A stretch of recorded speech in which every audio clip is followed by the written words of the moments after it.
Draft grades. And yes, this is going to be a little bit of a cheaper video. I'm sorry, guys. Yeah, also, reason for this is just letting you know I'm alive. So a lot of you comment on older posts, a lot of you check in, and I appreciate that. We had a new strain of some virus come through Vegas, and I'm sure other places it's happened too. But we got knocked out. So I've right after the draft, I got hit, and then even worse, my kids got hit. So not a sob story here, but I am going to put this out. Doesn't require a ton of work on my part because it's stuff I've already done. But a lot of you have been asking in the thread, um, what do you give the Bears draft grade? So I'm going to do that today. We're going to do it quick. This is going to be a quick video. And then, other than that, guys, right now, this is usually when I like to put together the new prospects and be excited about the new guys. I've got stuff on Luther Burden I want to share with you guys. I promise I'll get it out, even if it's after rookie minicamp. I like Luther Burden a lot, a lot, a lot. I think it's a phenomenal pick when you can get someone who was taken as a prospect as the number one overall in some mock drafts last year, number 2, number 3, number 5, number 6, number 7, number 10. And then as he didn't work out in the combine, he ran the 40. That was it. And then he didn't do his pro day. A lot of these athletes who are top prospects don't do that.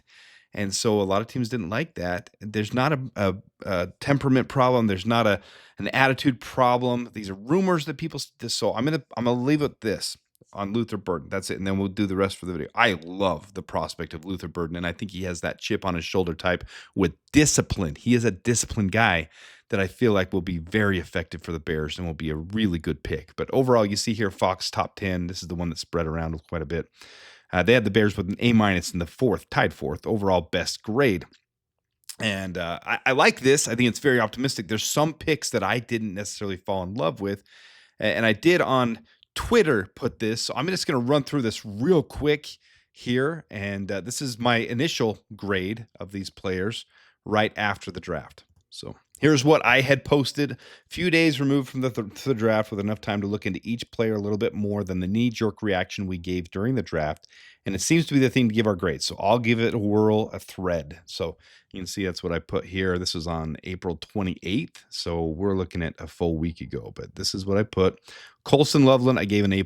And I probably wouldn't have done this if I hadn't looked into him and Carl hadn't guided me this direction, but A+. Loveland separates and plays a hybrid receiving tight end better than most analysts give him credit for. Pre-draft, he's the perfect complement to Kmet and gives Caleb additional weapons to support a pass pro offense. And that's one thing I just want to point out. We have to remember this offense is built for a generational quarterback. And the first thing that Ben Johnson said when he came in is this is a quarterback-driven league. Can't forget that, guys. This is the whole purpose, was to have Caleb have his weapons. So I know a lot of us wanted a running back in the second round. Some people wanted a running back in Ashton Jeanty in the first round. I said all along, that doesn't fit having that style of running back that you want to take over your offense when you've got your generational quarterback. So then pick number 2, a player that I had in my top 15. I had top 15, and most places had as a first-round prospect. Luther Burden the third at 239. Burden is a wide receiver 1 that gets the luxury of not having to be a wide receiver 1 in year 1. He's versatile and creates opportunities not only with his separation, but in his elite yak. He clearly has a competitive mindset and has the it factor to be a great one. So I gave that an A+ as well. Now, before I start getting condemned, the first 2 are pretty easy. Those are A+. I don't know anybody who's going to, other than the fact that they wanted something else in the second round. I don't know how you can say the player himself is not an A+. And I will get into the film with Luther Burden, and I'll get into the prospect of him. He's phenomenal. He is DJ Moore 2.0, but with different ability in the slot, in my opinion. So this is going to be a fun one. Now, as I get to the rest of these, remember, the Bears, I'm not one to sit here and say I know better than Ryan Poles in putting together a roster and putting together a team and what the Bears needed. So it's more of me adapting to what the Bears did and how does it fit and what do I give this grade afterwards.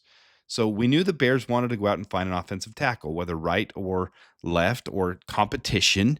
We knew that they wanted to do that. And I said all along, they were probably going to get a right tackle that could play swing tackle that could compete. That's exactly what happened. So Ozzie Trapillo, 256 A+. Trapillo is a disciplined offensive lineman, no penalties, like literally no penalties.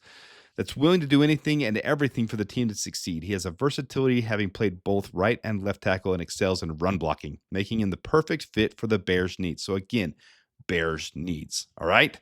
So, follow me here. Don't get too off the train here because we knew that's something the Bears wanted first couple rounds. We ended up getting another second rounder, trading up from the third. I actually called that too, interestingly enough. So here's from the actual Bear Down Sports account, which I usually don't. I usually play a little more to the political. I don't know, to the line of being, right in the middle. I usually don't put something like that, but I did because didn't even realize how much I nailed it this one before round two to a T. 100%. This is before second round. 100% what I expect from the Bears today. Reading our needs and the amount of picks we have with those needs. Pick best player available at 39. Exactly what we did with Luther Bird in the third. Trade down slightly with 41 to acquire another pick and trade up from the 60s with number 72. That's exactly what we did. And then we picked up the fourth rounder. And you can say we didn't because we gave up the seventh round, 240, but that's not, I mean, seventh round, you're picking up a pick when you pick up a fourth rounder. So we did exactly what I said, which is funny. All right, so we picked up Shamar Turner. We knew we needed defensive line and defensive end help. He might fill both of those. We don't know yet how the Bears are going to use him, but he fits that size and athleticism that Dennis Allen wants, and he can play both. So he replaces DeMarcus Walker, but hopefully at a higher click, a higher level than DeMarcus Walker. So I put A. I didn't give it an A+, I gave it an A. Turner's size, athleticism, first step explosion, length, and massive hands make him a perfect versatile defensive lineman to bring some electricity and oomph to a struggling defensive line. He will create mismatches on Dennis Allen's defense. So, I mean, of course, we didn't have him as our top radar. That's what most of these picks are. But does he fit the Bears' needs, and what grade do we give for that? Yeah, we definitely needed a defensive lineman, and how he fits the role is the more important part. Now, I've come a long way on Ruben Hippolyte the second. I like his speed. I like his athleticism. I like his interviews. I like his attitude. I still need to see it on the field. So for him, he's quick, explosive, and has mentality to be the best on the field. He appears to be disciplined and relentless. My biggest question is, was he the best fit for the weak side linebacker to replace Jack Sanborn? And I should say, was he the best fit for 132? We had other needs. And did we pass up on opportunities by taking Ruben Hippolyte? I don't know the answer to that yet. So I gave this one a B-. I'm not homering, but I also know it was a need. We did talk about pre-draft linebacker was a need. Well, if the Bears saw this as an opportunity where they saw other teams being interested in him that would take him right after this and they wanted to snag their guy, I fully support it. To me, I give this one a B-. And I don't care about the mock draft simulators and where he was. I just don't see the production with him and his shorter stature. I would like to see how they're going to implement him. Is he going to play a little bit of strong safety? Is he going to play in a dime package for the Bears? With that speed, will he put 6 defensive backs back there, and will he fill that role a little bit? I don't know. I don't know what he's going to fill yet. So this one I gave a B- for that reason. Now, Zay Frazier, who Ryan Poles screwed us all up on because he said Za Frazier. Zay Frazier, I gave a B- too as well because I didn't see the need for cornerback with our draft. We've got Terrell Smith, Jalen Johnson, Tyreek Stevenson. Now, the Bears in free agency, undrafted free agency, also picked up some players who can fit that more man press coverage as well. So Zay Frazier is known as a single man coverage. He's going to be man to man. Another athletic freak with 6'3" height, 4.36 speed to go along with an 80 and 3/8 inch wingspan. On paper, he's a phenomenal upside, but was this the best use of the pick in the 5th round when he likely won't see much time buried on the depth chart? I don't know the answer to that. So again, given this one a B-. I'm not trying to condemn it or criticize it. It is what it is. I feel like we had other needs that could have been filled or addressed. Specifically here, there were some good defensive ends left for me on the board. So I'm a little critical of this one. I gave it a B-. But again, I'm not saying I know better than Ryan Poles and the Bears.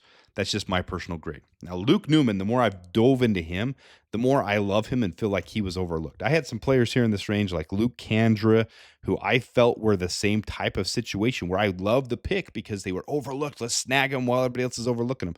Luke Newman was one that I overlooked, probably because he was down on the mock draft depth charts to 300 or 400 way down in the undrafted free agency range. The Bears don't care about that. When they do their drafting and their prospecting, they look at these guys and they put them on their board where they want them. So to me, I put this in A plus. I think he's a great option at guard or center, and he's going to fill in.